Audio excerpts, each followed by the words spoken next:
हाँ जी, देखो ये अब हम स्टार्ट कर रहे हैं चैप्टर 9। चैप्टर 9 हमारा कौन सा है? Some application of trigonometry.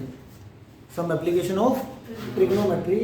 इस चैप्टर को करने से पहले हमारे को कुछ चीज़ें हैं जो हमने चैप्टर 8 में पढ़ी थी, वो हम रिवाइज कर लेते हैं सबसे पहले कि क्या क्या पढ़ा था। तो सबसे पहले मैं आपको बता रहा हूँ, इसके अंदर मान लेते हैं कि ये राइट ट्राइंगल, ये हमारे पास एक राइट ट्राइंगल है ABC। तो हमने 6 ट्रिग्नोमेट्रिक रेशियोज पढ़ी थी। कौन कौन सी पढ़ी थी? Sine theta, cos theta, tan theta, second theta, cosecant theta पढ़ी थी ना।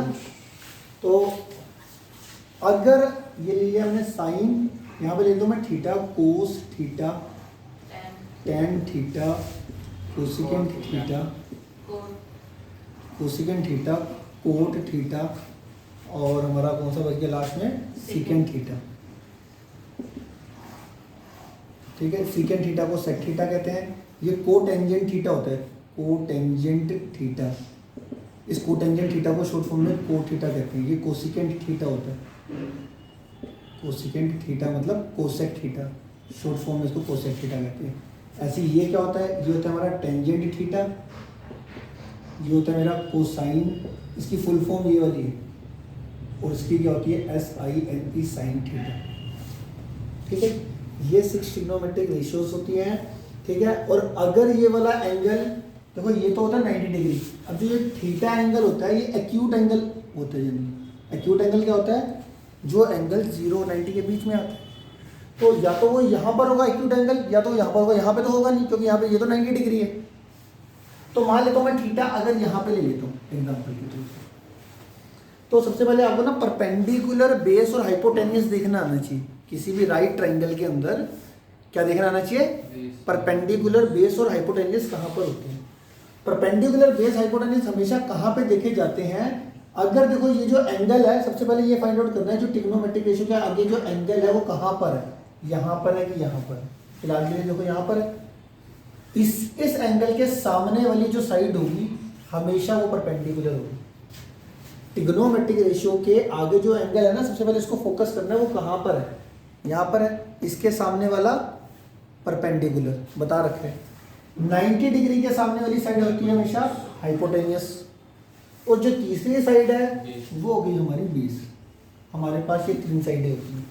ठीक है, परपेंडिकुलर, बेस, हाइपोटेन्यूस देखना आ गया। अगर एग्जांपल के तौर पे एंगल यहाँ पे लेता तो कौन सा होता परपेंडिकुलर? AC। हाइपोटेन्यूस तो फिक्स ही रहता है BC, और ये होता बेस उस समय में। अगर एंगल यहाँ पर लेते हैं तो परपेंडिकुलर ये वाला बन गया था ना, और बेस ये और हाइपोटेन्यूस तो सेम ही रहता है 90 डिग्री के सामने वाला।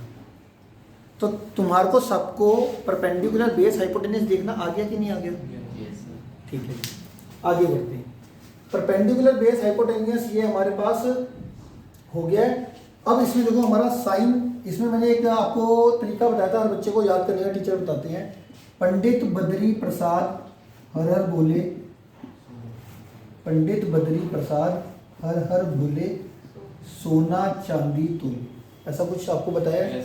हर एक टीचर ने अलग अलग बना रखा होता है। तो ये किस लिए बना रखा है? ठीक है, ये होता है S फॉर क्या होता है? S फॉर साइन, ये हमारा हो गया साइन। C फॉर क्या होता था? कोसाइन मतलब कोस थीटा। T फॉर क्या होता था? Tan theta. तो साइन थीटा क्या होता है? Perpendicular upon hypotenuse. Sine theta क्या होगा? Perpendicular upon hypotenuse. कोस क्या होता है? Cos base upon hypotenuse.